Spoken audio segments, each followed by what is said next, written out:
Do you?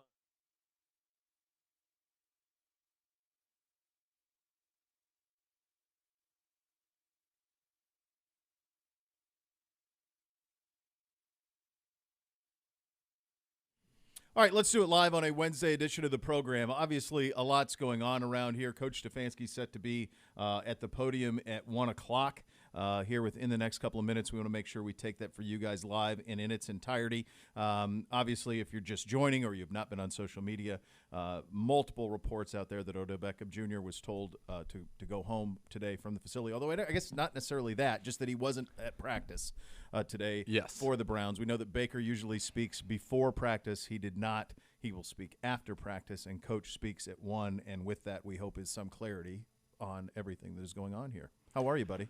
Oh, great. Just, as Nick Chubb said, just a normal little Wednesday here for the Cleveland Browns at 4-4, getting ready to go on the road, taking on the 5-3 Cincinnati Bengals in really what feels like a playoff game. I really feel like we've entered the playoff game stage of the season significantly earlier than we thought. 9 games to go, 5 in the division, this being the first of those.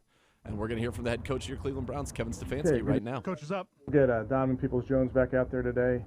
Denzel Ward You guys are down. also will be back out of practice. Odell will not be out there. He's been excused. Andrew Berry and his representatives are continuing to talk. So for today, Odell will not be out there. Looking forward to this challenge, playing a really good Cincinnati Bengals team. I think they're well coached. I think they're doing a nice job on offense, defense, special teams. They have a bunch of really good players. They added good players to their mix, so we understand the challenge that this week presents. With that, I will take any questions. Kevin, did Odell arrive and be sent home, or was he told not to show up? Yeah, that we decided that, I think, this morning. He was not here. Kevin, when you say Andrew and Odell's representatives are continuing to talk, I guess what does that mean? What are they discussing? Yeah, I think they're discussing a lot of things. And the truth is, guys, I don't have a ton of details for you.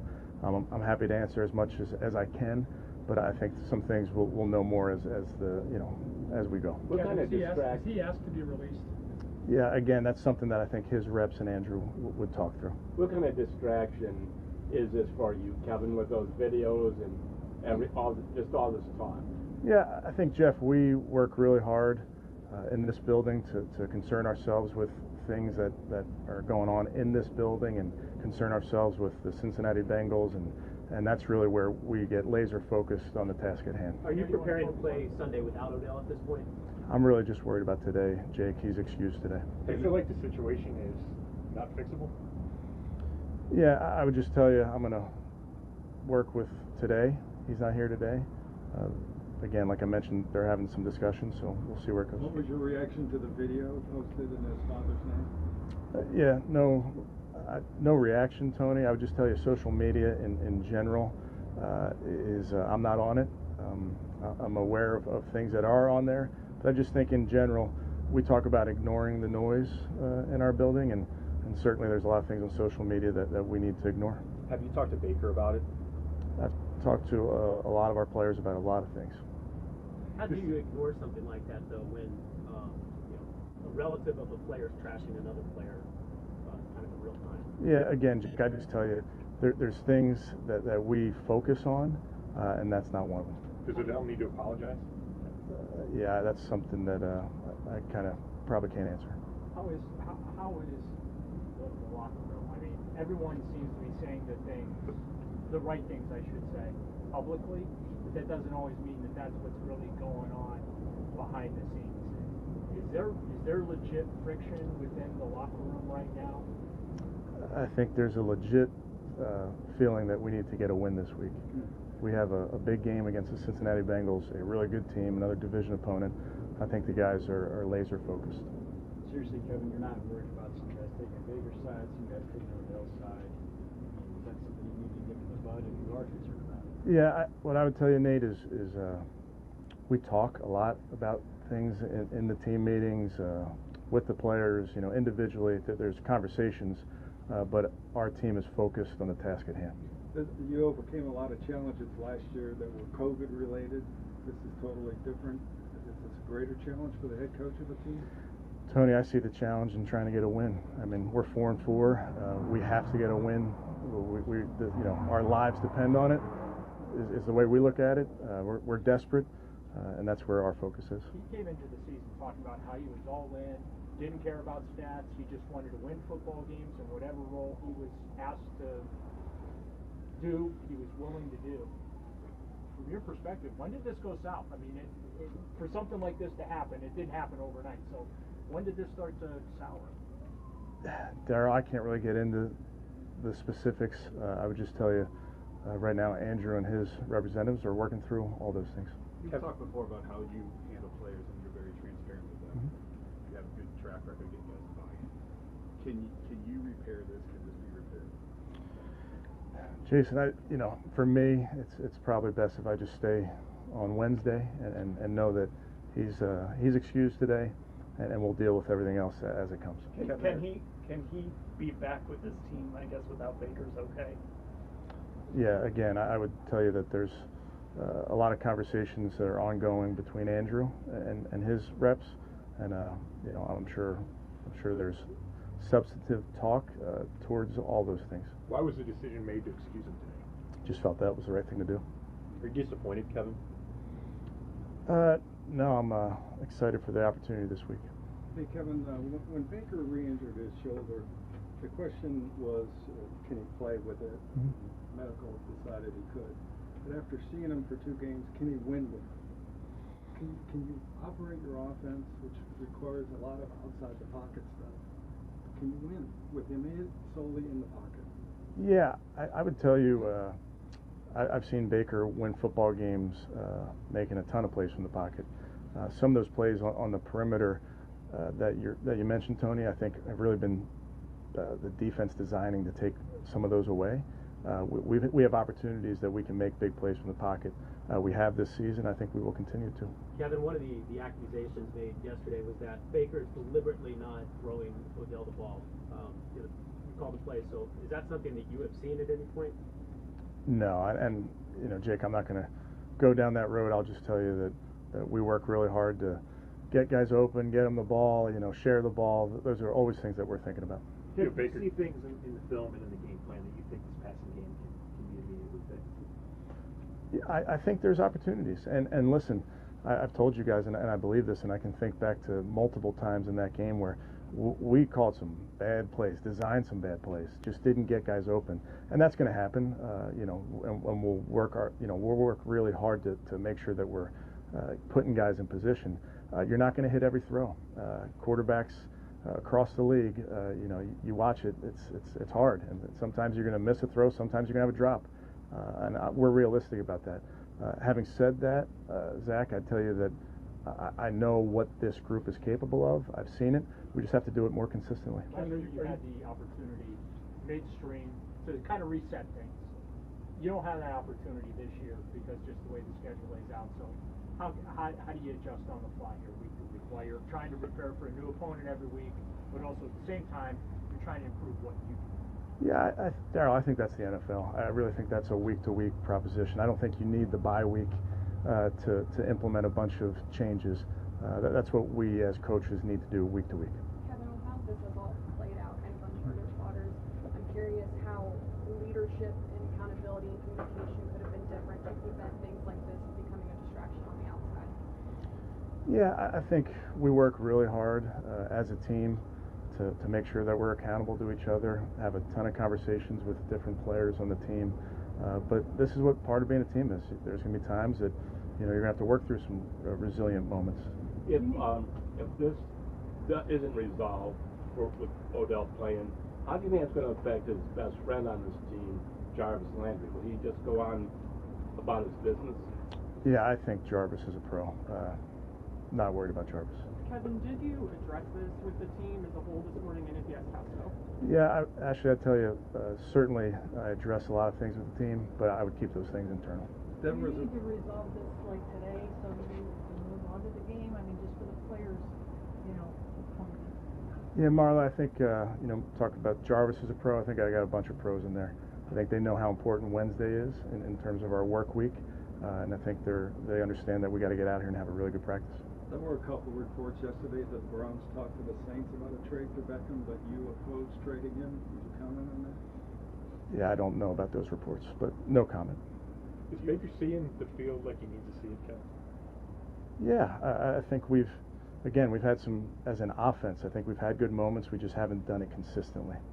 Do you feel the need to redesign some of those pass routes you were talking about? Has there been a situation where you've had maybe guys bunched up where you need some more separation? Yeah, I think, Tom, we're trying.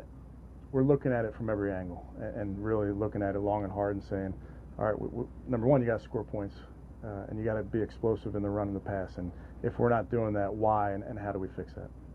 Kevin, you mentioned that Andrew was talking to Odell's representation. Have you talked to Odell in the last 24 hours? Yeah, I have not. You have a leadership council. Do you encourage that group to kind of lead meeting among the players and clear the air if it hasn't happened yet? Yeah, I've spoken to a bunch of our players, Nate, and I'd tell you, leadership shows up in a bunch of different ways, and you don't need to be a captain, you don't need to be on a leadership council to lead. So I trust that we have the right people in the locker room. Baker's in the right frame as a result of this? Yes, I do. I mean, you go against a team like the Steelers where it's probably going to be low scoring and everything's kind of close to the vest. Is it a big adjustment when you go down now and you're facing a Cincinnati team that's scoring 30 a game? Yeah, I think you gotta call and you gotta play the game that's called for. So I think we'll see how it shakes out. Scott, I mean, offensively our mindset is always to score a bunch of points any which way we can. Defensively, it's a tall task to slow this offense down. I mean, they have a bunch of really good players. Again, they've been in this scheme. I think the quarterback's playing at a high level. So we understand the challenge here. And when you add Chase to this group, I mean, he's a dynamic player. So we have to make sure that we're locked in from a preparation standpoint. Kevin, it's kind of knowing how you try to connect with your guys. It's kind of surprising to hear you haven't talked to Odell in the last 24 hours. Did you try and just, he wasn't receiving your calls? What happened? Yeah, I'd tell you that's. I'll keep that between me and him. Kevin, there's a report that just came out a couple minutes ago that you told the team this morning that Odell is not part of the team anymore. Is that true? Do you consider him part of the team? Yeah, I would just tell you again, today he's excused, and we'll see where this goes. Okay? Thanks, guys. Thanks. You guys are up. Well, Coach Kevin Stefanski at the podium there. Lots going on. And ambiguity, I think, there's some that's straightforward. You got to connect some dots here, though, and you're going to be able to jump to some conclusions. I think it's fair to do so. In terms of what's known, Odell Beckham Jr. is not at practice. Coach Stefanski saying he's not spoken to Odell Beckham Jr. in the last 24 hours. That's noteworthy to me, I would say, that's the case. The overwhelming theme was that Andrew Berry and Odell Beckham Jr.'s representatives are in communication, talking. This is, in a way, guys, this is today's NFL. I mean, just think about this right now. This is a head coach of an NFL team being asked legitimate questions and fair questions about social media posts from people who are not on his team. You want to talk about Twitter's not real. In this case, it is. It is real. Twitter, Instagram, yeah, all of it. The social media of the last 24 hours by people, I mean, as far-flung, as directly tied to Odell as his own father, LeBron James, Damian Lillard. I mean, all of players on the team. Players on the team liking certain tweets, all of this stuff. This is social media directly impacting an NFL team's Wednesday of a game week and potentially the roster going forward. And a critical game week at that. And that final question, which I think was one of the most I mean, there was a lot in there, and obviously we won't get into all of it, but, there was a question citing a Mike Silver report, who said, quote, earlier today, this was his tweet at 1 o'clock today, earlier today, Browns coach Kevin Stefanski told his players that Odell Beckham Jr.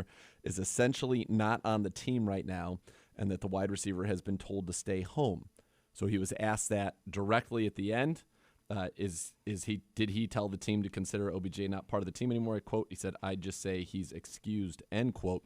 Silver followed that up and said, for what it's worth, Whatever drama that's playing out between Beckham and the Browns seems to be behind the scenes. Coaches and players tell me, quote, Beckham has actually been really good, that he has, quote, handled everything well, puts on a brave face, and keeps his mouth shut, end quote. So there's a lot going on, obviously. There's something going on. Odell Beckham Jr. is not practicing today, and the Browns, in a week in which they must win, as I said, I believe this is a playoff game in Cincinnati, basically. It feels that way. And all of this needs to use that, rally around it, and just get all the focus on Cincinnati. You don't have everybody every week. That's just life in the NFL anyway. So whatever it is, they need to plan on getting ready for the Cincinnati Bengals. But this is not the way you want your work week to start. I think that is pretty obvious. In theory, you do what Coach says in the press conference. You say I'm worried about Wednesday's practice. To your point, and you're right, it's a playoff game. We're focused. You got to keep focused on Cincinnati. But in reality, I don't know how that's really possible.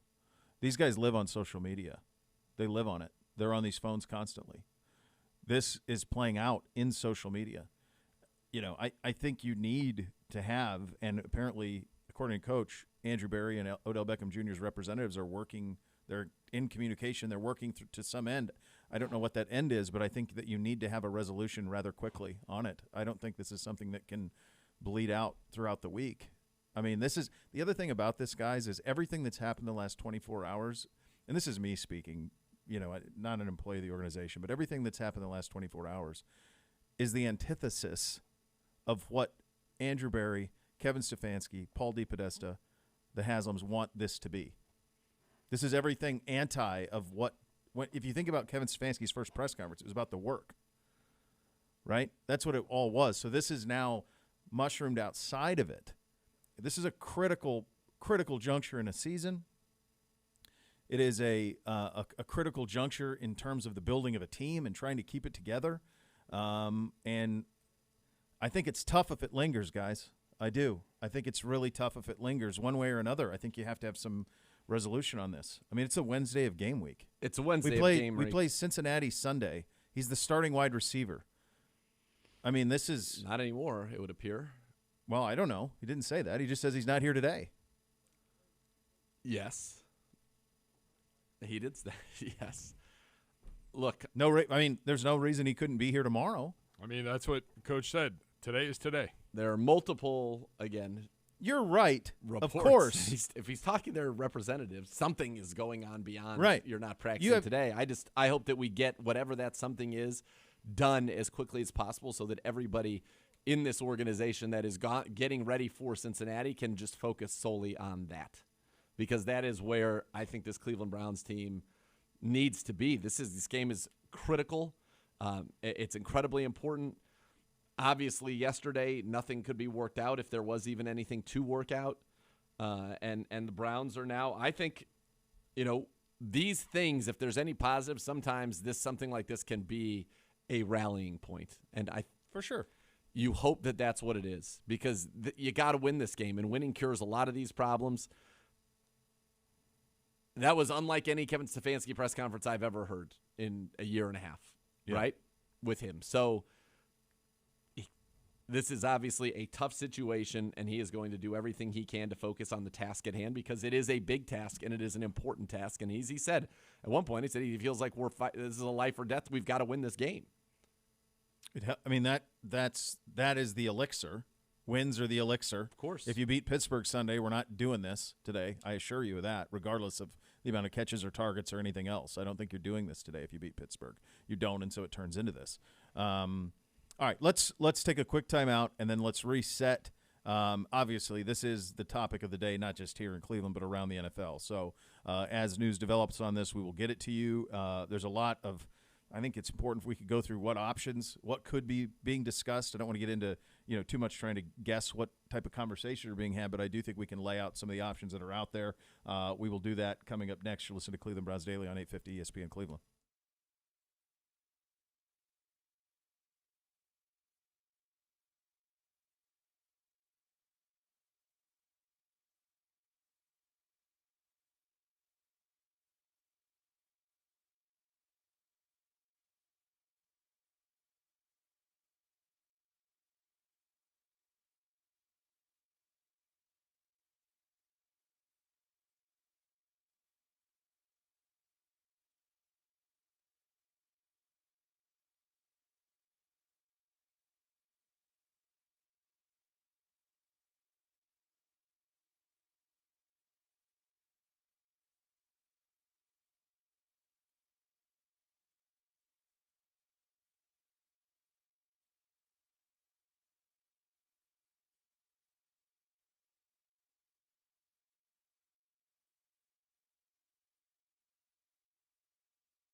All right, welcome back into Cleveland Browns Daily. Let's get into your OBM Hot Topics. Ohio Business Machine, preferred copier provider of your Cleveland Browns. All the X's and O's for your office. Call 216-485-2000 or visit ohiobusinessmachines.com. In terms of who else is in and who is out of practice today, not practicing today as we turn our attention to Cincinnati. Cincinnati includes Jadeveon Clowney, Jack Conklin, which would be you can identify these one way or another in terms of rest days and injury, and Jadeveon would be, veteran rest. Conklin would be injury. He's going to be down, obviously, for a while. Malik Jackson, John Johnson III, Jarvis Landry, and Tack McKinley. Those would be the ones that are down. Andy Janovich is on return from IR, with Johnny Stanton being waived with the idea of coming back to the practice squad. Right. The notables there in terms of back to practice would be Denzel Ward back to practice, which would be the headliner there in terms of who is at practice. But obviously the main conversation, not just here but around the NFL, is around the absence of Odell Beckham Jr. And there's a bunch of reporting going on right now. And some of it's verified, some of it's not. I think one thing we can say, and we can use Coach's words on this because he said it, that Odell would not be here today, which we know, that Andrew Berry and Odell's representatives are in constant communication today to form some sort of resolution. So if the next question, and I think it's a fair question, is, okay, what could they be talking about? Well, there's really two things. Odell Beckham Jr. staying a part of the Cleveland Browns and Odell Beckham Jr. not being a part of the Cleveland Browns. That's it. That's where you're at this thing. So it's important to remember that option one, as far as we know right now, is very much still in play. I don't think that this is something that is, and I've seen a lot of reporting around the NFL saying, I don't think that this necessarily means that he's done. It doesn't necessarily mean that. That there can be private conversations and you can mend fences and, feelings are hurt, but you can bring things back. To your point in the previous segment, it can be a rallying point. And Charles Robinson outlined these things. Fantastic Yahoo Sports reporter. You can have a private mending of the fences. Take a day off, clear some heads. Let's get this thing back together. We'll see you on Thursday. We'll see you on Sunday. Another option is essentially, and this is no scores, kids. This is just the options that are out there based on the situation as we know it, is the Deshaun Watson, which is the deactivation. We'll pay you, but you're excused from practice and playing. And the third is you find a way to release Odell Beckham Jr. and sever the relationship between him and the Browns. So that's the three things that can happen from here. Because obviously, and the one we're all hoping for, I know you and I are, I'm sure most people are, is a reconciliation. Yeah. Because he's a really good player. And you referenced the Mike Silver tweet where he talked about what he's been like as a teammate and all of that. That's what we've seen. Is all of that. That's why a lot of this is so. It's hard. It's hard for it's very surprising. It's hard to get your head around that we're at this point where it is seemingly, obviously, a pretty serious point that we are at, and it's very unfortunate because it doesn't feel like we should be at this point, and yet here we are. No, it feels like it was 0 to 60 in 2.5 seconds. Is what it feels like. I mean, it really escalated. So those are kind of the three ways forward here, guys. I mean, that's it. Because if he does come back, then there's got to be reconciliation because obviously something happened for him to be excused from practice today. What's interesting is that, again, just using the coach's words, is that he hasn't spoken with Odell in 24 hours. So everything that kind of went, quote-unquote, wild yesterday happened in the last 24 hours. Or, 28 hours, right? Yeah. At what point was it in the morning? It was in the morning, yesterday morning. Okay, so 10 o'clock, 9 ago. o'clock, okay. when right. with the Instagram post. Right, so 28 hours. That surprises me. All the reports yesterday from people who were reporting nationally on the trade discussions were very much of the opinion that Kevin Stefanski did not want to trade Odell Beckham Jr. That was included in all the reportings. Yeah. That Kevin Stefanski was against it, that he was an integral part of this offense. And he was asked that today, point blank, and he said no comment. You got, as you mentioned, it's unfortunate. I hope that there is, whatever the resolution is, obviously I vote for number one, getting him back here and this team being able to move forward. If that's impossible for whatever reason, and clearly it's things that we are not privy to on any level. No. That this team is able to close whatever that door is and turn the page and just throw themselves into what's going on with this game against the Cincinnati Bengals, because you need to win this game. As he said, it's like life and death situation for us. That's where our focus is at, and that's what you need right now. Yeah, and I think, all anybody around here wants is to get focused on Cincinnati. You know how big that game is. But I think it's going to be very difficult to do so until there's some resolution on this.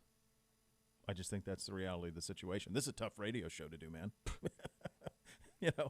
Yeah, I'm happy to do it because it's a really enjoyable job, and I love the two of you and love this content and this fan base and this team and all of it. But this is a tough one to do because you do know that in order to have the conversation of on to Cincinnati, which we're going to do. I mean, we'll do that. We'll move on to Cincinnati. But stuff just keeps trickling out. I mean, we've got our players on our team tweeting innocuous things, vague things right now. I mean, that's happening right now. We've got people with various reports that Odell has been told that the team has been told that Odell won't be with the team the rest of the season. I mean, there's a report on that's out there. So I don't. Look, if we're seeing it, if you're seeing it out there listening, I think the lesson learned from yesterday is our players are seeing it, our staff sees it, everybody sees it. So the only way to stop it is resolution, one way or the other. Whatever it may be. And I laid out the three options from Charles Robinson. Yeah. It is an unfortunate situation. I hope that it comes to a swift resolution, whatever that is. Obviously you hope that you can work it out because I think Odell Beckham Jr. is a very talented football player. And I think that Odell Beckham, one of the things that we talked about ad nauseum going into this season was that he had committed himself to doing it the way that the Browns wanted it to be done and worked tirelessly to run the routes exactly how they wanted him to run the routes, because I think he knew very well that this was an important season, that given the way his contract was, that it was probably likely that, this is not only a season where he can help the Browns win, he can chase a Super Bowl in a very talented roster, but that he can put a good audition tape out there for a guy who's worked so hard to get back from an injury for the rest of the National Football League, right? I mean, just to be realistic about it, when any player who is entering the last year of guaranteed money in their contract has to be thinking that. You just have to be. Yeah. And so that's where Odell Beckham Jr. was. And you heard what Mike Silver said, and by all accounts that we had here in this building, is that he had done that and that he was doing everything the right way. And obviously there is great frustration, I think, on his part of the lack of production, some of the misses that have happened, and just not the lack of being on the same page and opportunities wasted. But the crazy thing is we're 4-4. We're 4-4. Well, I think that's why it's critical. 5 division games left in the last 9, with 8 of them against playoff teams now as it stands, one being the NFC, being, of course, the Green Bay Packers. But it's all in front of you. You still very much control your own destiny. And I think if you're the Browns right now, and I can tell you, I talked to Anthony Walker Jr. earlier today, focus solely on this is the time. Like, no more. We're 4-4. We've blown things we shouldn't have blown. There's no more time.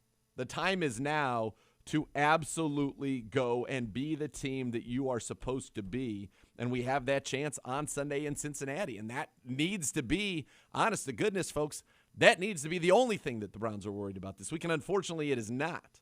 And so hopefully that can get wrapped up as quickly as possible, whatever way. You guys know my preference. I don't know what it's going to be. I don't know what's tenable, because there are things clearly that we aren't privy to, which is fine. That's not our role, is to know every single thing that's going on in terms of this type of stuff.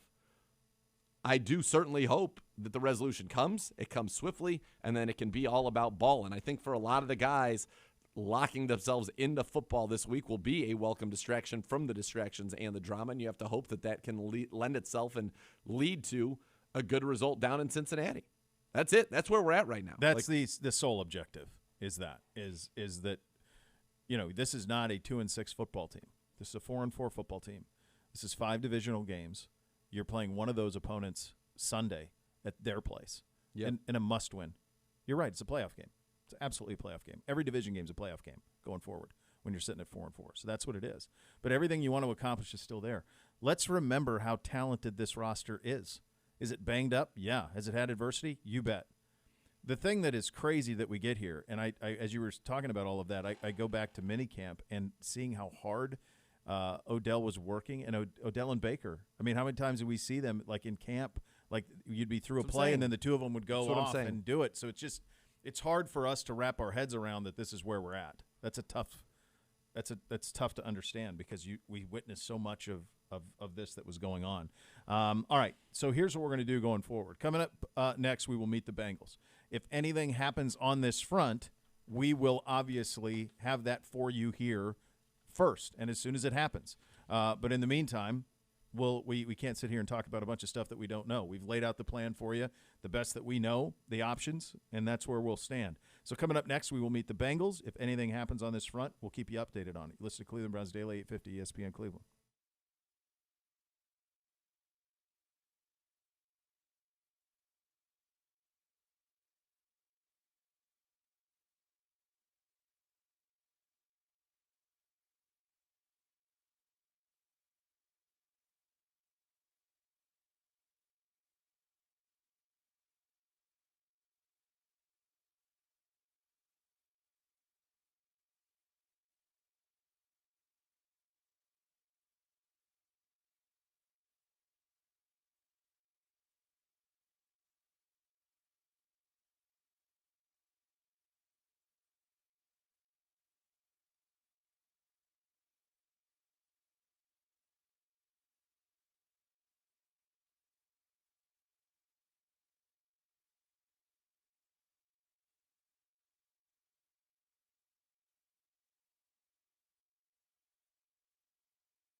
EOX Vantage has that local presence with the global footprint, trusted by some of the world's very biggest brands. Here's a testimonial from EOX Vantage client Ed Scheel. Ed is the Vice President of Skyward Specialty Insurance. He says, quote, "The tools we've designed with EOX Vantage are real business changers that open the door for us to all sorts of valuable opportunities and efficiencies. They help our team members stay on the same page while collaborating remotely, make it easy to communicate with customers, cut way down on manual data entry and the associated input errors, and cut hours off processes and response times. Operationally, it is a brand new ball game for us, and it can be for you too. I encourage you to learn more about EOX Vantage by visiting www.eoxvantage.com or call 216-298-1616. All right, the Cincinnati Bengals in it's a playoff game. It's a must win. It's as big as it gets. They're 5-3, coming off a loss to the Jets, but still ahead of us, and we are looking up at them in the standings. They seem to be a little bit ahead of schedule, Z, as we meet the Bengals. Yeah, the Cincinnati Bengals at 5-3, and frankly probably feel like they should be 6-2, up 11 on the road against the Jets, and were not able to close that one out. Probably had their eyes on the Browns game after coming off of beating the Ravens. But this is an excellent offensive football team. They are top 10. Here's a number. Top 7, actually. They're number 7 scoring offense, 27.5 per game. They are the number 6 scoring defense at just over 20 points per game. When you are top 10 in scoring offense and scoring defense, guess what? You're winning a lot of football games because your point differential is about a touchdown week in and week out. Joe Burrow on the season, he's thrown for 2,215 yards, 20 touchdowns, 9 interceptions. You've got Joe Mixon, who's given you in his games so far this season, 720 total yards and 7 touchdowns in 8 games. It's 90 total yards and almost a touchdown per game. Jamar Chase is one of the leading receivers in the NFL, behind only Cooper Kupp, 786 yards, 7 touchdowns, 20.7 yards per catch. The rookie first rounder. They also have Tyler Boyd, who's got 400 yards, T. Higgins, 350. Both of those guys have 2 touchdowns.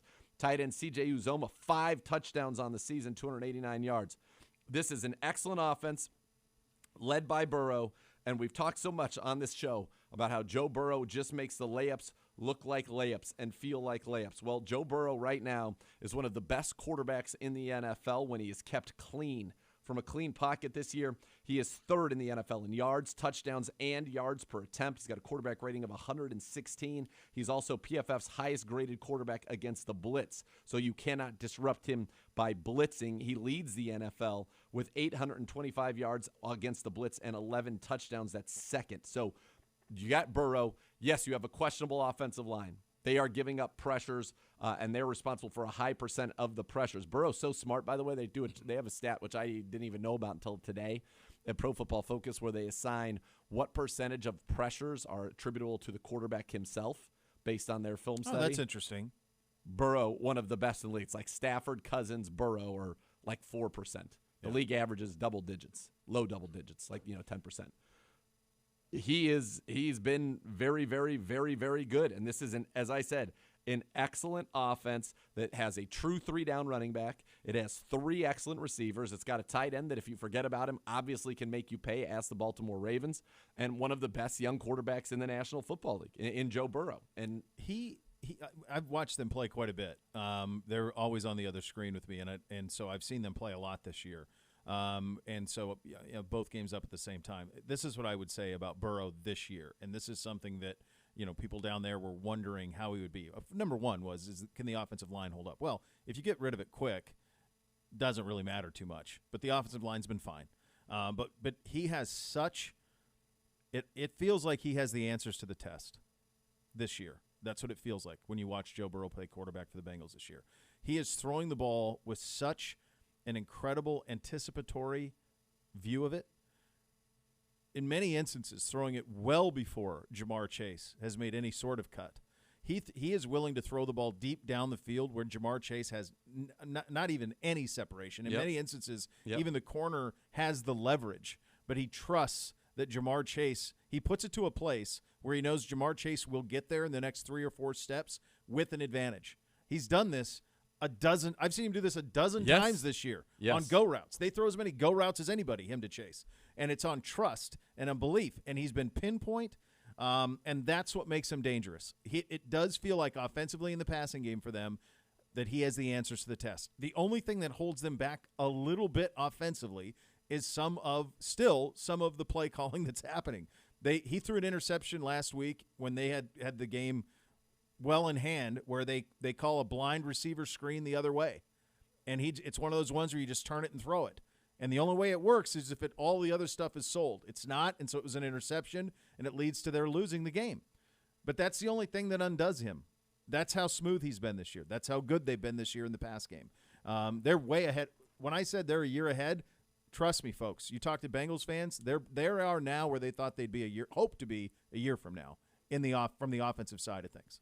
Yeah, and they are, as you mentioned earlier, explosive. 17.4% of their passing attempts are going for explosive plays, 15-plus yards via the air. Number 1 in the league, the Rams. Number 2 in the league, the Raiders. 3, Cincy. 4, Tampa. 5, Dallas. So when you think about big play passing offenses, this is a Cincinnati Bengals team that is right there, and we are going to have to be very, very careful about those big explosive plays. That's the way that you want, and our defense has done a good job of not allowing explosive plays. This is going to be a real test in that regard. And yeah, you could say that they're a year behind, but I think when you got a guy like Joe Burrow, it's the defense that is surprised in terms of where it is relative to expectations, I think. And that to me is what has been one of their big story. I always thought this offense was going to be good. The defense has carried them. Yeah, last week was their first game where they allowed more than 25 points. They're still number 6, as I said, in the league in 20 points per game allowed. They are an excellent, and thus far have been an excellent run defense against the run. They are right now 7th in the NFL, 94.4 yards per game. You can throw it on them a little bit. That's the one weakness, 23rd. It's interesting. They're 17th in yards, but they are 6th in points allowed. And that's kind of the issue. And they've done a good job in the red zone, only allowing touchdowns 57.7% of the time. No, and they did it. It was a pretty crafty free agency for them and draft. And they've had last 2 years where they've invested in free agency. Obviously, they bring in Trey Hendrickson to play defensive end. That's a nice pairing that they have with him and Sam Hubbard. Larry Ogunjobi, our guy who's down there, he has done a nice job for them. He's played at a very high level for them. That's right. Mike Hilton, the nickelback out of Pittsburgh. These are pros. Yep. They got some pros to come in there and play, and they're playing at a high level. Logan Wilson is a guy in the draft who I remember us in conversations at linebacker, and I want to say Dane liked him a lot, the kid out of Wyoming. Yeah. Yeah, and I remember talking about him, and when they landed him thinking, boy, that he's probably a pretty good chance that he's going to be a good one there. They're getting stuff out of – Von Bell's had a really nice start to the season, the former Ohio State standout. He's their second-graded defensive player. Yeah, he's had a very nice season. Then Jesse Bates is just one of the best in the league at the position. But they're getting it. They found some guys who were desperate to play and play at a high level, and it's the defense that has got them to 5-3. Because the offense, while ahead of schedule, you knew that it would be explosive. You knew it would be. You had the questions about protection, Burrow's health, could he stay upright? Sure, all of those things. I mean, there was questions in camp about Jamar Chase's ability to catch a football. That's right. He's doing just fine, as it turns out. He's doing just fine. Yeah. So they are explosive. I mean, this is a remarkable – when you were going through the stats, and this isn't meant to pour salt on any wounds. It's just the reality of the situation. Jamar Chase is averaging 20 yards a catch. 20 yards a catch. 20. Jamar Chase. 786 yards for him. When you went through their receivers, they got 398 with Boyd, 353 with Higgins. Well, all of those are more than anybody we on have. our team. Right. I mean, Chief leads us, but I mean all three of them. Well, how many yards did you say Jamar Chase had? 20.6. How many? A total? reception. 786? 786. Our top 3 pass catchers, David Njoku, 323, Odell Beckham Jr., 232, Donovan Peoples-Jones, 228, have 783. Okay. Yeah, I mean, there you go. So there's this, they are an explosive, and then they have Mixon. So they have Mixon. Exactly. That's the other part of it, and he's a pretty special player. You were going to have to be you knew it. Don't you think you knew it when we played the game here, when Burrow and Baker went toe-to-toe, and then you felt then that you're going to have to deal with Cincinnati for a long time, that these two organizations, along with obviously Baltimore, who's got an MVP in Lamar Jackson, the youth on these rosters, the talent on these rosters, the makeup of these rosters was going to lead you to a pretty straight path that this division was going to be the best in football over the next 5 to 10 years. They've just gotten here a little quicker. And we've been disappointing this year, but they've gotten here a little quicker than I think people thought. I think people thought next year. We use the word frisky around them a lot. They're not that. They're more than that. They're good. We'll see how their defense holds up over the course of a season. I think some of it, when I was going through getting ready for the game, we talked about Logan Wilson. I think this is a fascinating stat for you right here. Logan Wilson, when targeted in coverage this year, has allowed 38 completions on 45 targets, so that's 85%, 438 yards, 11 a catch, 271 yards after the catch, and yet he has 4 interceptions. So of the 45 passes thrown in his general direction, only 3 have hit the ground.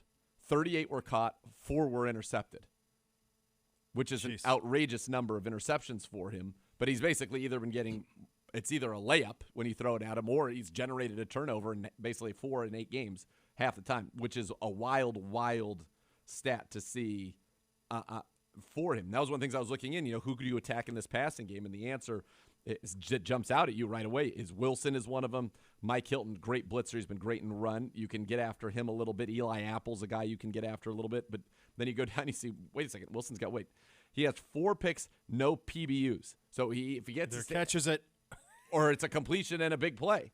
Chidobe Awuzie, who's a guy I loved coming out back in the day out of Colorado, went to Dallas. He's been great. He has been their best. He's got a pick, 5 PBUs. He's given up 54% completions, only 9 yards a catch on the season as a corner, which is that's pretty stout right there.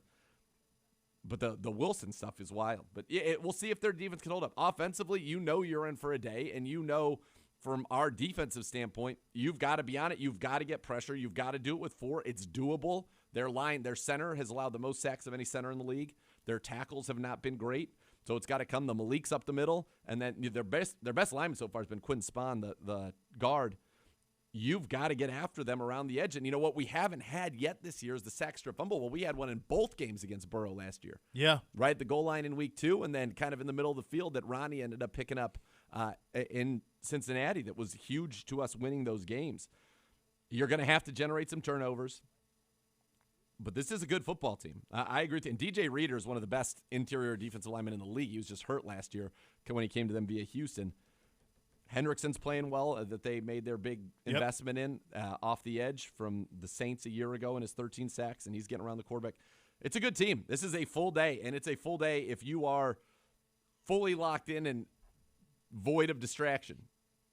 The Browns are going to have to find a way to get in that cocoon focus. In some ways, I kind of think it's better to be going on the road. I do agree. I agree. I think it would be a nervy First Energy Stadium Sunday as we sit right now. I think it would be a nervous, anxious First Energy. I think in a way into the Lions' den, or in this case the Bengals' den, I think that provides you comfort. I think being us against the world provides comfort. I'm with you. I think it's a fantastic point out of you. I could see if this was a home game, this having a very awkward feel to it as we sit right now, where things go. We will update you on where there's various NFL reporters with reports out there about Odell and the conversations being taken place between him and his representatives and Andrew Berry. We will get that for you. And, of course, the great Bernie Kosar joining us at the top of the hour. Rumpke Waste Recycling, family owned and operated. Whether you join them as a customer or an employee, you'll be part of the family. Visit rumpke.com to learn more. You listen to Cleveland Browns Daily on 850 ESPN Cleveland.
right, welcome back into Cleveland Browns Daily. Football isn't football without friends.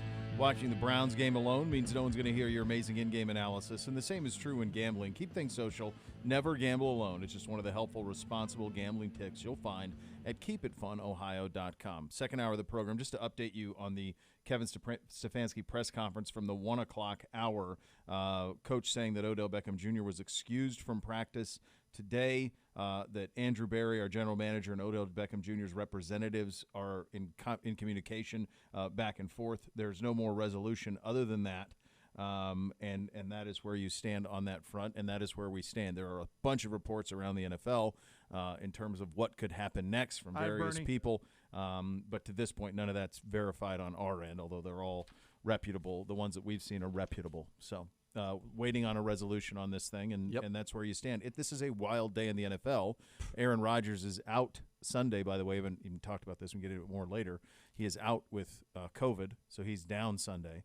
But there's even more to that. You have the Henry Ruggs situation out in Las Vegas as well, the tragedy out there. He has been cut by the Raiders. Michael Thomas done for the year as well. So there's a lot going on this 5-2. That one's, I mean, I guess it's a new injury, but that was a stunner. It sure was. Yeah, it sure was. And so with that, we bring on the great Bernie Kosar on the hotline.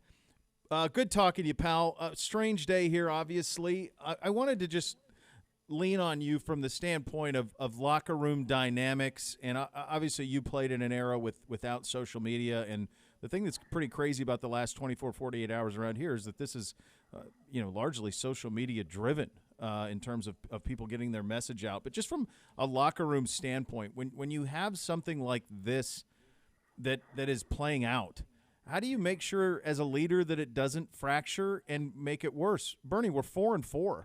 I mean, there's still so much to play for here.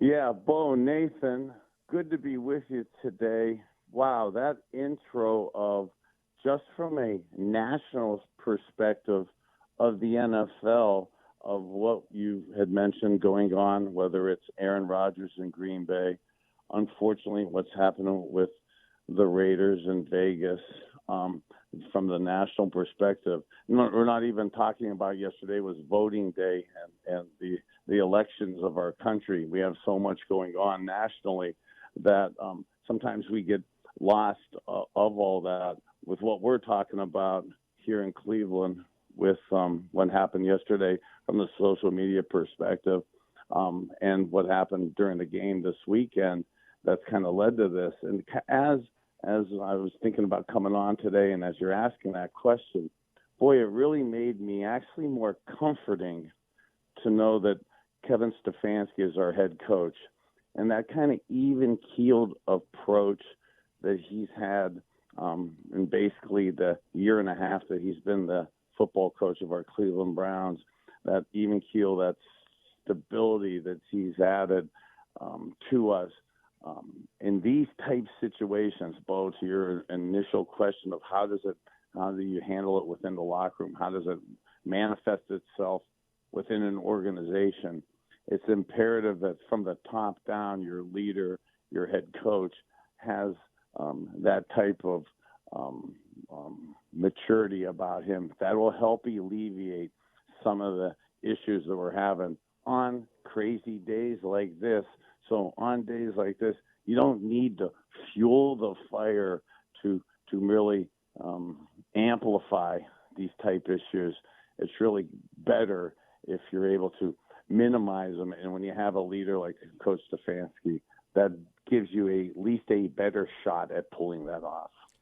Yeah, and Bernie, we mentioned 4-4, going to Cincinnati, taking on the Bengals, another divisional game and another real opportunity for the season. And Kevin Stefanski said, "Look, we feel like we're playing for our lives right now in this season."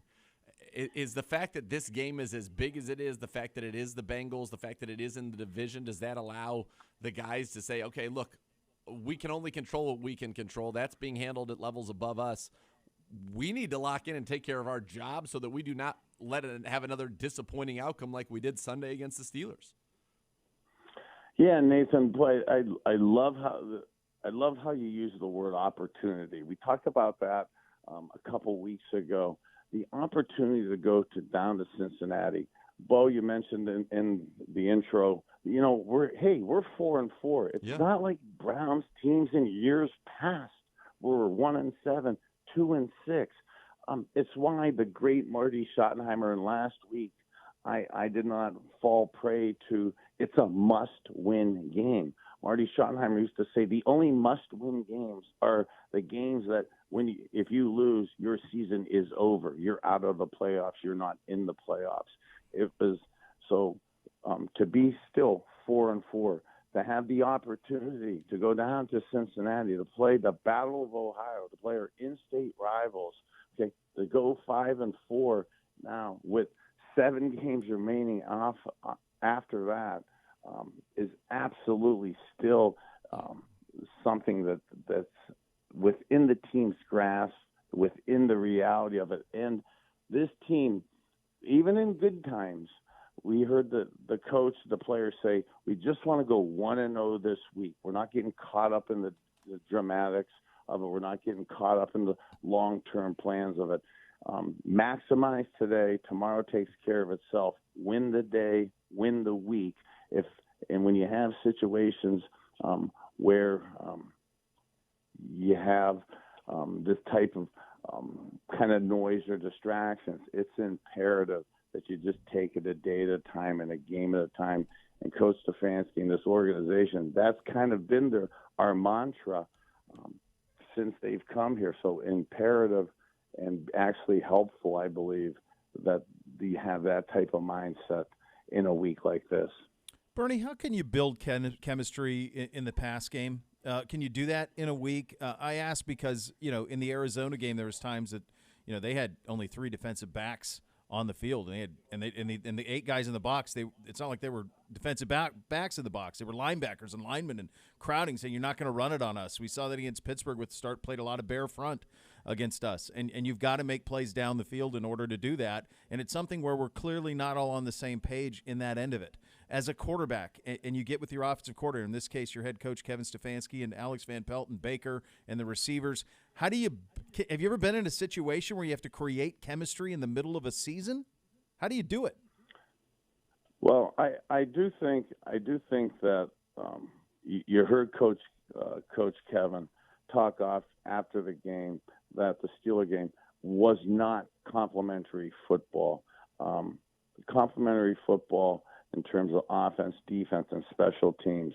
Sometimes you have complementary football, I believe, within your offense, within your defense, within your special teams. So to that point, within your offense, how do you create plays, create chemistry midway through the season? You're right, easier said than done. But one of the things about how I do believe you're able to do that, though, is there's a lot of indecision, there's a lot of chess match that goes on within the game, within the NFL, within football. And when in that indecision, you're trying to find certainty, find clarification.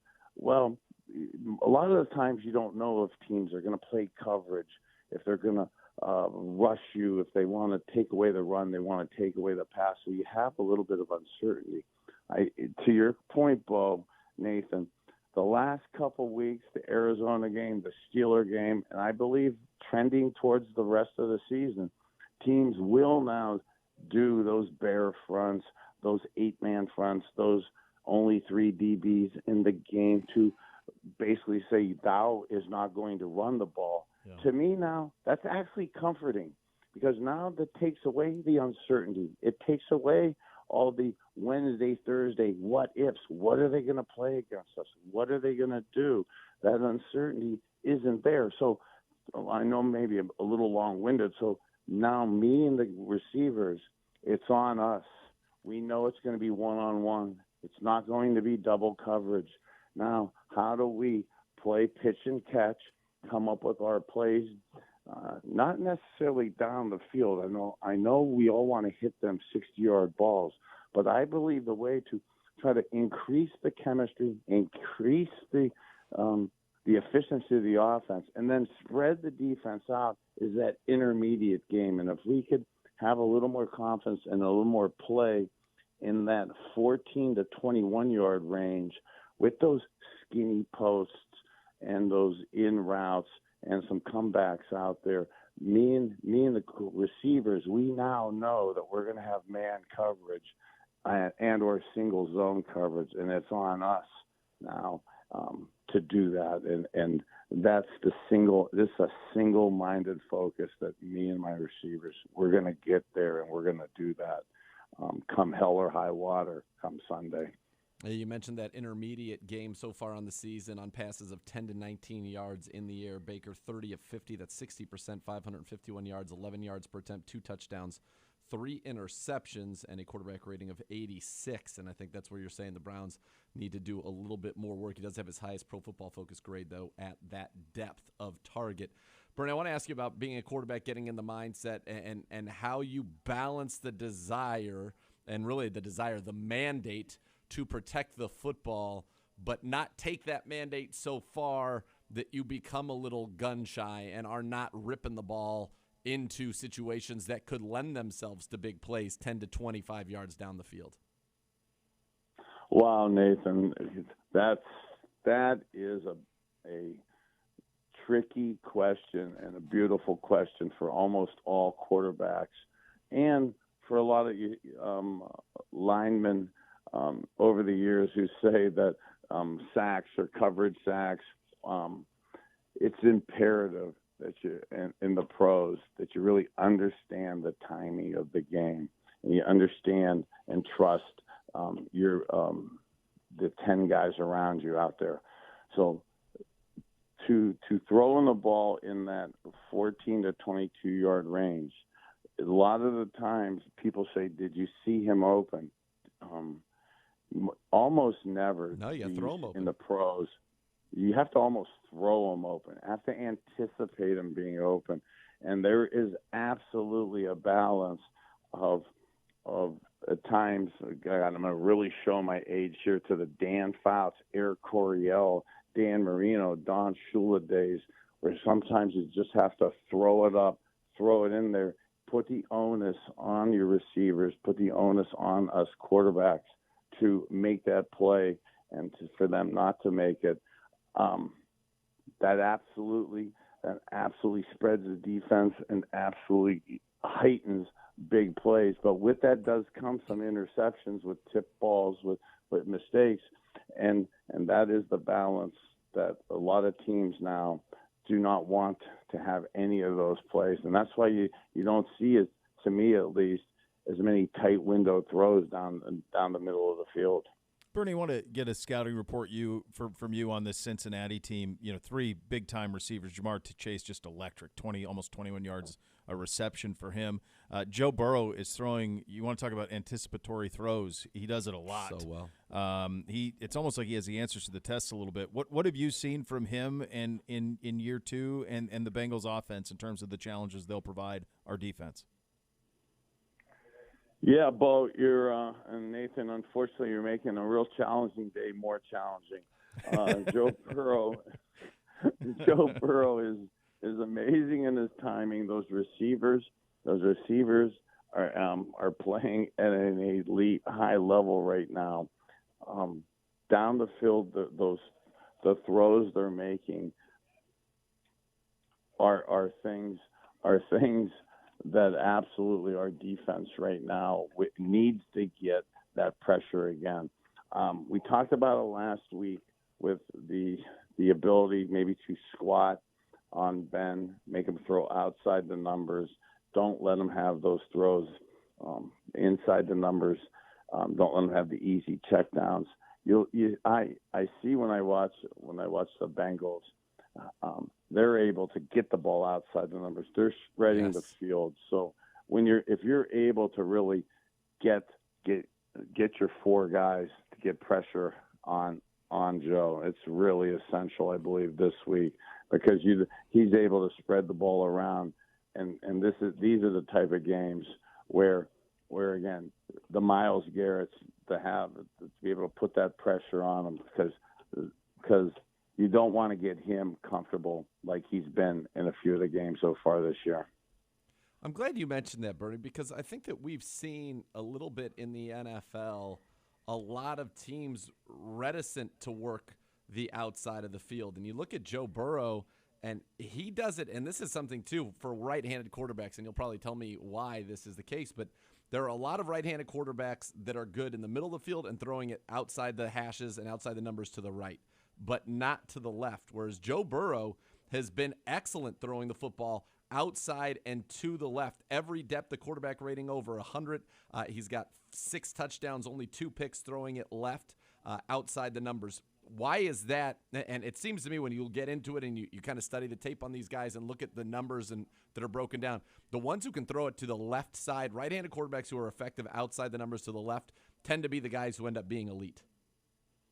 Yeah, well said, and a hidden little fact to be able to judge QB, especially us right-handed drop-back quarterbacks, because there is absolutely a tendency to throw outside your numbers to the right if you're a right-handed quarterback, and to hide kind of the weakness of throwing to your left. And unfortunately, again, we're making a challenging week and a challenging Battle of Ohio and a tough Wednesday a little more challenging. But right on, Nathan, that Joe Burrow's ability to throw that 18-yard comeback, throw that fade to his left from the drop-back position is as good as most any of the quarterbacks right now in the league. And that's something absolutely from a scouting Joe Woods perspective that we're going to be absolutely cognizant of.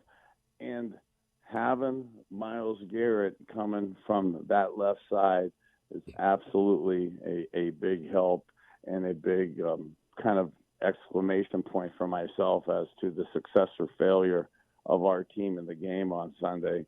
Is to a point like that, how is Myles doing, able to get that pressure on Joe to his blind side? So he's not able to settle in, feel comfortable, and surmise the field and make those throws deep to the left, like he's been doing against other teams so far this year.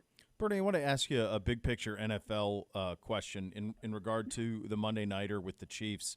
I was watching the Manning cast, which I just think is extraordinary. I know I've asked you about it before, and I know that you're a fan of it.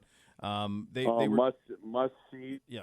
Cues to watch that, yes. Yeah, it was a clinic again this week, and they were talking. You could see Peyton's frustration, and even to a lesser extent, Eli's frustration in Mahomes's.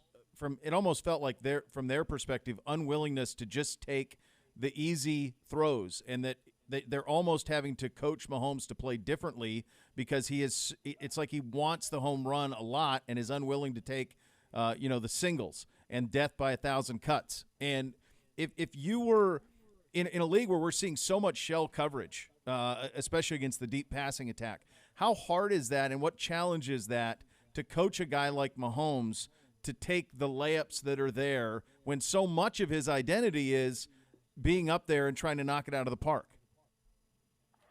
Yeah, all of us love to hit those home runs, knock it out of the park.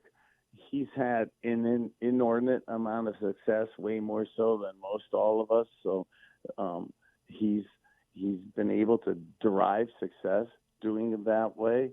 So we're creatures of habit, and I do believe in the heat of fire, you kind of revert back to who you are, and he reverts back to understanding and believing that he's done that in the past and he could still do that.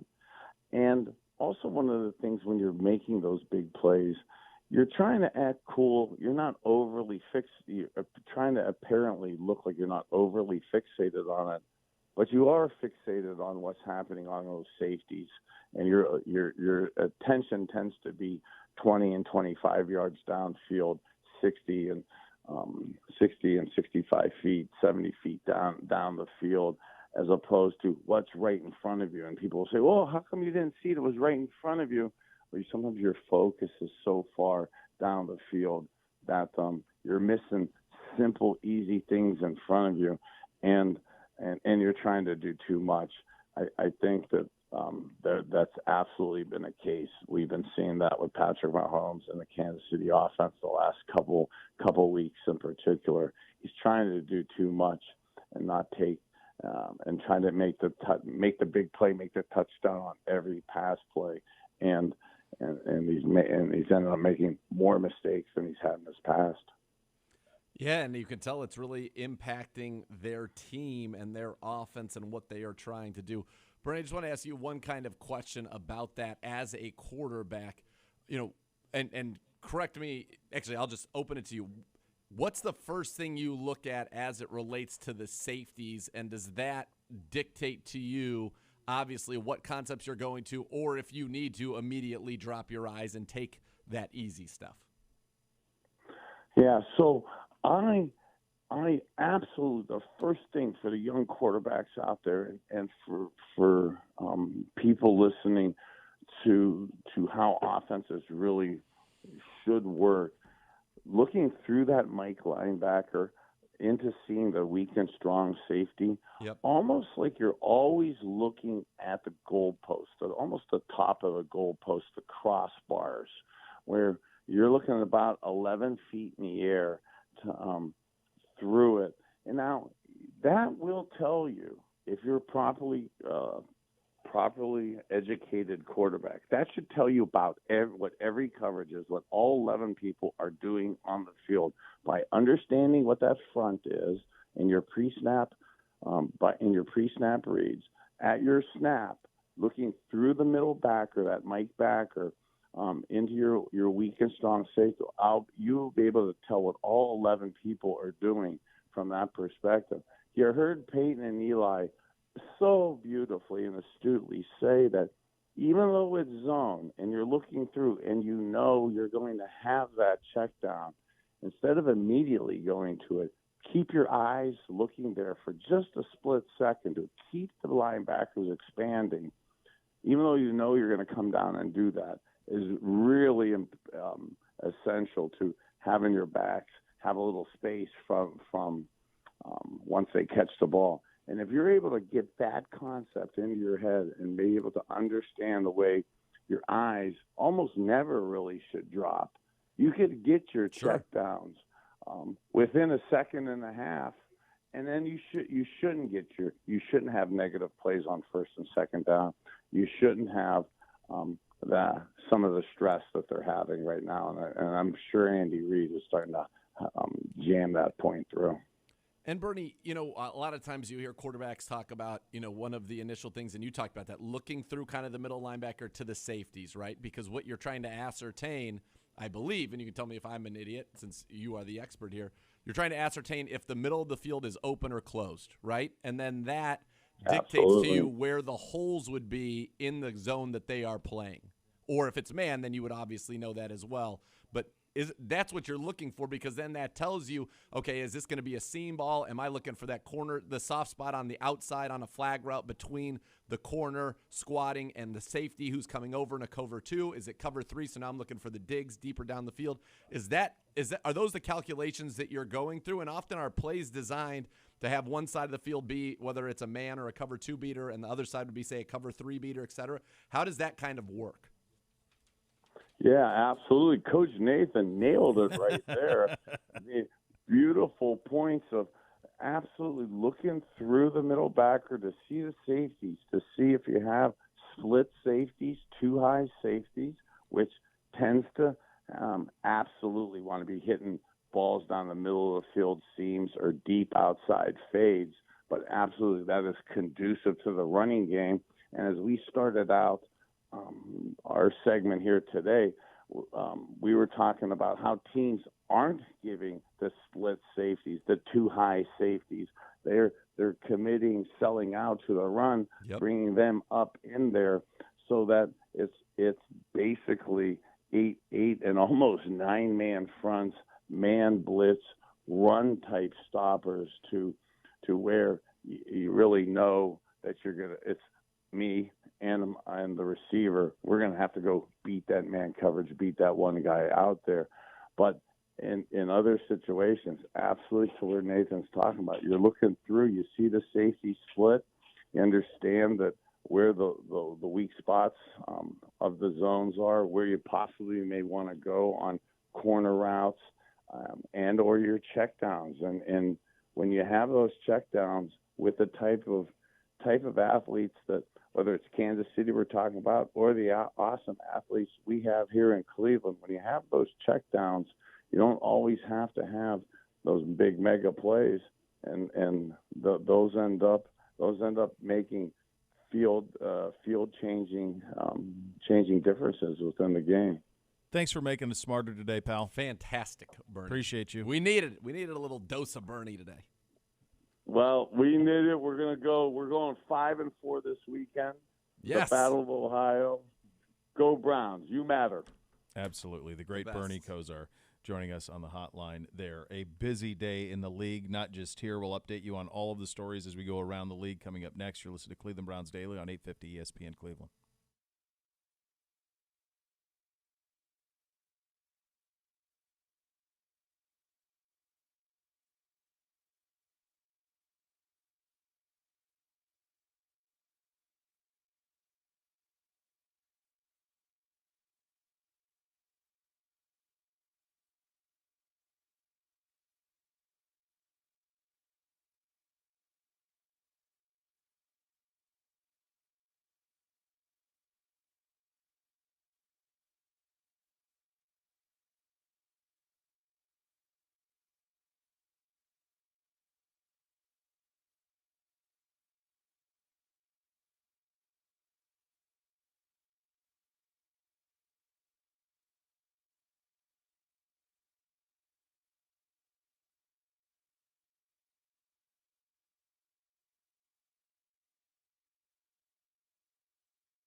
Welcome back into Cleveland Browns Daily. Now, just imagine kicking back in the evenings in your very own hot tub. Now imagine actually being able to afford one. Oh, Northeast Factory Direct, they buy them in bulk, by the truckload. And they actually took everything that you hate about shopping, they took it away. There's no big fancy showroom, annoying high-pressure salespeople. Northeast Factory Direct is a simple warehouse. The sales staff doesn't work on commission. They just pass the savings on to you. So if you've always wanted a hot tub but thought you couldn't afford one, Well, now you can at Northeast Factory Direct, and I encourage you to see for yourself at West 140th Street in Cleveland, Lakeland Boulevard in Euclid, or Freeway Drive in Macedonia. You can shop them online anytime at northeastfactorydirect.com. In addition to the Odell Beckham Jr. news around here, which is, I mean, honestly, it's not even the biggest story in the NFL today. The biggest story in the NFL today is the news of Aaron Rodgers, who tested positive for COVID-19. He is out Sunday. He's out Sunday because he is not vaccinated. Now, to be fair, it's an issue of semantics, but he was asked directly in training camp if he was vaccinated, and he said he was immunized. Immunized, that was the word he used. Is the word that he used, which does not mean vaccinated. No. But at the very least, it's misleading. But he likes doing this stuff anyway. So we don't know about symptoms or any of that, but what we do know is that there's no vaccination. That's why he's down on Sunday. So Rob Domofsky reported that he petitioned the NFL to have an alternative treatment count as a vaccination. The NFL denied his request and has considered him unvaccinated since the start of the season. Ian Rappaport was saying that Aaron Rodgers received homeopathic treatment from his personal doctor to raise his antibody levels and asked the NFL to review his status. The NFL, NFLPA, and joint docs ruled him as unvaccinated. Now he has COVID-19. Earliest he can come back is Saturday, a week from now. Yeah, so he's down that whole time. So I guess, honestly, like they play He could Kansas miss 2 City. games. They play Kansas City this week. Is that Sunday Night Football? Or it's got to be National Game of the Week or something, right? It's got to be at 4:25.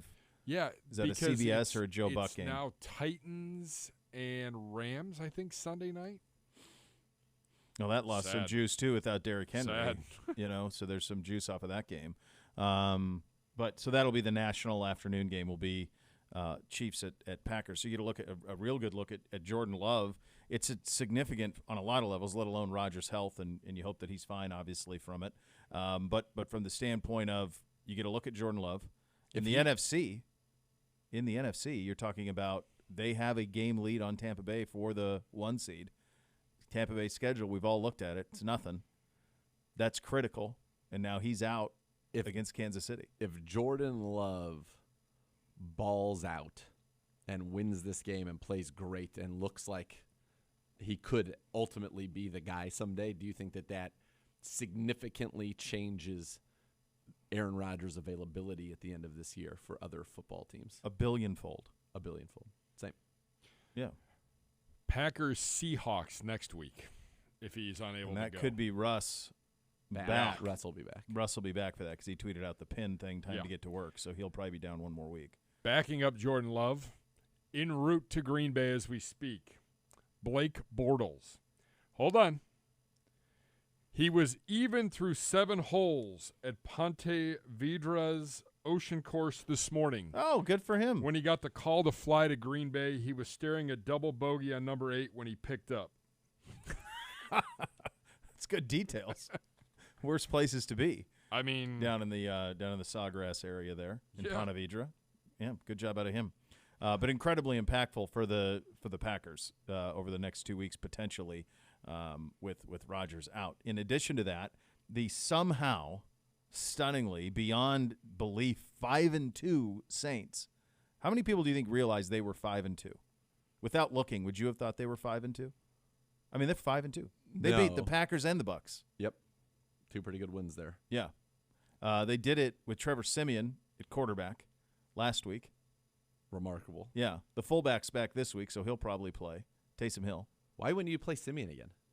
They love Taysom Hill. I don't know. Why? I don't understand the infatuation there. I don't know. They love him, though. But he's been out with concussion, so he looks to be cleared, and if he's cleared, all reporting is that he will start. By the way, if you need a quarterback because you had Aaron Rodgers, that wouldn't be a bad one to pick up. Love wouldn't be a bad one either against one. That defense in Kansas City right now. Yeah, I agree with you on that front. But they will not have Michael Thomas. There's been a lot of kind of under the surface whispers that Thomas would be back after the bye week in New Orleans, and when he wasn't, that set off some alarm bells. You and I talked about it. I can't remember if it was off air or on, but I do remember you and I having a conversation with it. Boy, that's interesting. Yeah, he's Why is he not back? 8 fantasy teams in that. Right, yeah. You got all of them. You got some bad information, apparently, from somebody that you probably trusted. But he's down. So he put out a statement today that he's done for the year, that he had a second injury that came during rehab for the first one, and now he's shutting it down for the year. So that is why they were so active trying to land a receiver yesterday before free agency, because they needed one desperately, knowing that Michael Thomas would be out for the year. My guess is he didn't go public with this until today in an effort to not expose the fact that they weren't going to have them, to make them more desperate in trades yesterday. My hunch is that how that happened. So he's done for the year for the Saints, and they've got it's crazy. They're 5-2. So are you of the belief that this is a new injury as it's being reported, or that this is something he's wants out of there? I think it's a new injury as being reported. He may want out of there too. This is the 2 years over an ankle injury. Yeah, is pretty stunning. Pretty stunning. He didn't strike me as that type of kid, but he's a man now. It's a long time ago that I covered him, so it didn't strike me as that type. But you don't know. You don't know what's going on behind closed doors. I mean, they paid him. I don't know what more, you need to do from their side of things. But I'm not. We're not doing Saints Sean daily. Payton defended him pretty strongly. Yeah. So I think it's straight. I think it's as it seems on the surface. In addition to that, the Panthers designated running back Christian McCaffrey from IR. Somehow they are 4-4 after their win over Atlanta. So they will get McCaffrey back. So make sure you get your Chuba Hubbards out of your starting lineups this week, at least for this week. I'm sure McCaffrey will go back on the injury report next week. But for this week, McCaffrey, I mean, he can't make it 2 games. No. It stinks. You feel bad. He just can't. And then the other news in the NFL today, and it's just tremendously sad news, involves Henry Ruggs III, the wide receiver out of Alabama who plays for the Raiders, who was involved in a fatal car crash in Las Vegas, where this was on Sunday night. He was going, and now the reports are coming out. He killed a 23-year-old woman and her dog. He was going 156 miles an hour at the time of impact, and was twice the legal limit for alcohol consumption. And so he has been booked.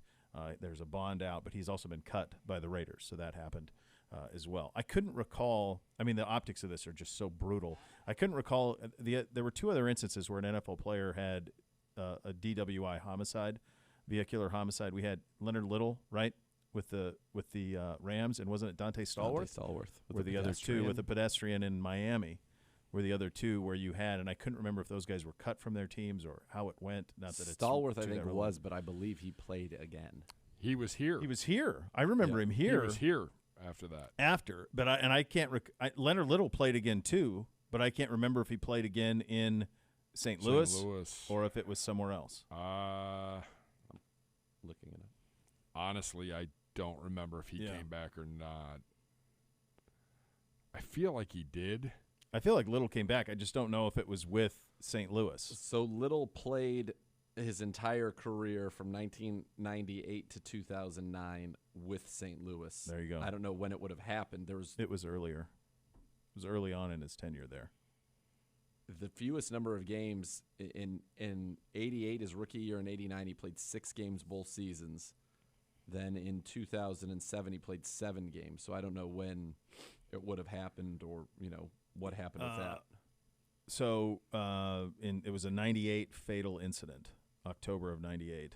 So then he played that's his rookie year. Rookie year. Yeah. And looks like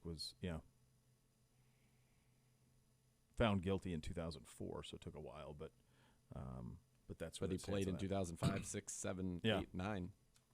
Different era. I mean, clearly, I don't know that would be the case now. Just horrific details surrounding that one. So this has been an absolutely bonkers day in the NFL across the board. This is the day after the trade deadline. A lot of people thought maybe there'd be a lot of news around the trade deadline.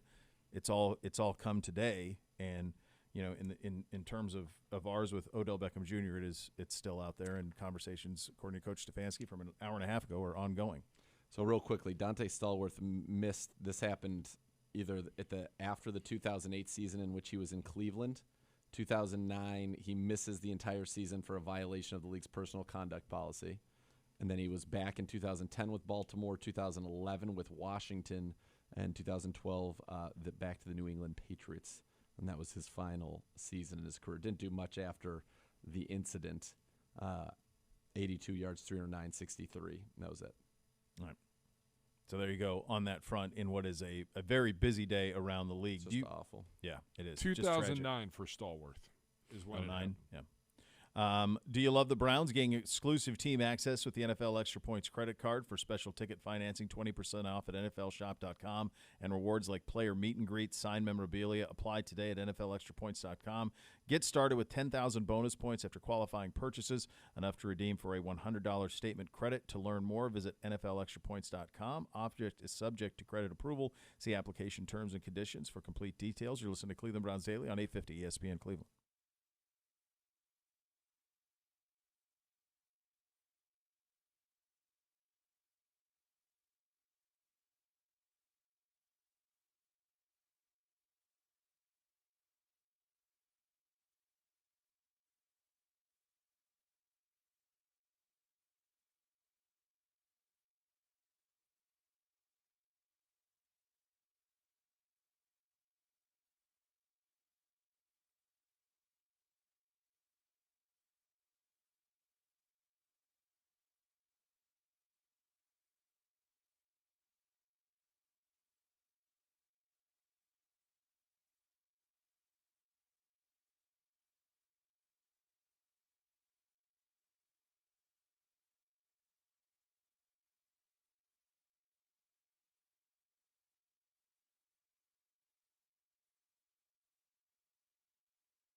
Beau Bishop here for Raising Cane's. What do you get when you combine the best ingredients with the best crew? You get Raising Cane's quality chicken finger meals made just for you. Join the crew. ready to safely serve the community. You can apply today at work at canes.com and text RC Jobs to 97211. Standard message rates may apply. Raising Canes is one love. Did you have a chance to watch Curb yet? I did. What'd you think? You like it? I loved it. Yeah, I thought it was strong. It's great. And Jeff's facial skin made a huge comeback from episode Really rallied. 1 to episode 2. He looked did. great in this Yeah. episode. I agree. Yeah, I thought he was great. I thought LD had some great one-liners, and I think that to me it's fair to say that Leon right now has a real I mean, he is the MVP. His hit rate right now is 1 billion. Yeah. I mean, he's crushing it. I do find it hard to believe, however, that a couple pieces of like one tissue stuffed into your ears blocks 100% of sound. I think in this episode, there were several things that you could say I could find it hard to believe. I find it hard to believe that any dentist would be playing Greek music at a decibel level of 1,000. I don't know any dentist that's done that of the dentists I've been to. Well, I don't even know that it was being played that loud. It was being played loud enough that Larry's advanced ears couldn't hear a side conversation clearly, which is what he wanted. Yeah, it was loud though. It was, and it was there was that.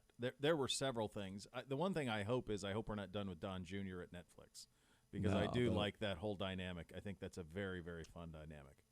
Although, yeah, it turns out that the janitor was not trustworthy.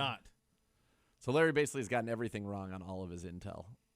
He will have literally everything that he possibly could be factually wrong about he will be factually wrong about. Which is a rare for the show, because usually they point him in the end as right, even if it's an odd way of going about it. Sure. At the root of it, he is right, and in this instance, at the root of it, he will be wrong. He'll be quite wrong based on where it is. I love one of my favorite parts though was when Jeff was on the couch saying, "Oh, I destroyed the tape," so and great. Larry starts screaming at him. Well, those were the course. laugh out loud moments great. that you couldn't help. Jeff suffering the slings. That was great. Here, if we're trying to have a little bit of fun here, Gibbe, could you bring in? Could you walk in the prop for today? Fun. Oh, do we have a prop? That's right. Oh, I look forward to this. Yeah, that's right. From the home collection.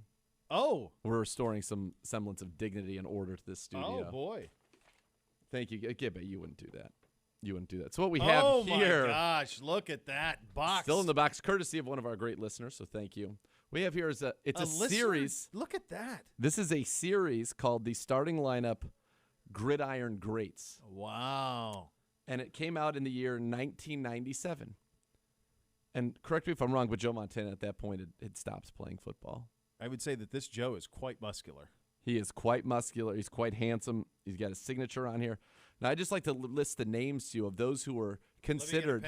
Let me get a pen. All right, go ahead. Considered to be gridiron greats and earn a spot in this collection. I'd like to know. Go ahead. I'll write them down. Joe Montana. Yep. Emmitt Smith. Okay.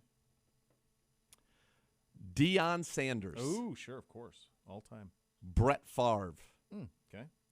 Dan Marino. Okay. Jerry Rice. Okay. There are a couple others. Thurman Thomas. Boy, that came back to bite you, didn't it? No. Kevin Green. I think it did. Kevin Green. I think you're picking and choosing which names you're reading. No, I'm reading the whole entire list. And then the one shocker of all the shockers, Ricky Waters. Ricky Running Waters. Ricky Waters. Although he was pretty good. Wow. And he was solid back. I don't know that anybody would go Thurman Thomas, Emmitt Smith, Ricky Waters. No. In the same But what you don't see is Steve Young. You do not. No. Not here. He didn't even make it above Ricky Waters. To be fair, you also do not see John Elway. Fair. Who would make anyone's list. To be fair. Yes. To be fair. Great argument. That's gorgeous, though. All I know is this is big. Well done. It is big. It is quite big. Dynamic. Substantial. It's beautiful is what it is. Yeah, really it's is. elite. Good job out of him getting that to us. And this is way better than. Well, it's certainly bigger. That's right. So much more to come. You'll listen to Cleveland Browns Daily on 850 ESPN Cleveland.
From a team of injury lawyers dedicated to every client every day, call 1-800-ELK Ohio. Elk & Elk's a proud partner of your Cleveland Browns. In terms of what you can expect this afternoon, Baker will be speaking at some point this afternoon, probably within the next hour or so, I would imagine.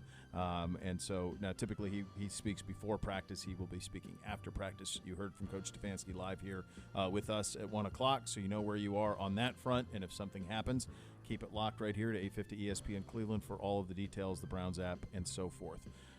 We're back tomorrow. It's a First Friday. God knows we deserve it. Next Level coming up next. Cleveland Browns Daily, Let's 850 ESPN Cleveland.